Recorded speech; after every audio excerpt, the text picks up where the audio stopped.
जी हाँ, तो नमस्ते प्रणाम दोस्तों। मैं विकी कुमार आनंद और आप देख रहे हैं यूट्यूब चैनल टेक चंपारण।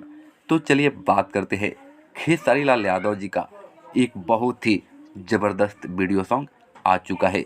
आज ही सुबह में जो है इस वीडियो सॉन्ग को रिलीज किया गया है अंकिता फिल्म्स के माध्यम से। इस एल्बम का नाम है नया साल नया माल।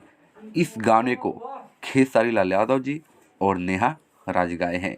वहीं इस गाने को जो है सोनू सुधाकर जी अपने कलम के माध्यम से सजाए हुए हैं।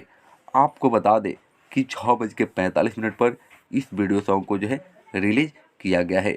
बहुत ही ज़बरदस्त वीडियो सॉन्ग है। मैं इसे 5 स्टार दूंगा। आप इसे कितना स्टार देंगे ज़रूर कमेंट बॉक्स में बताएं।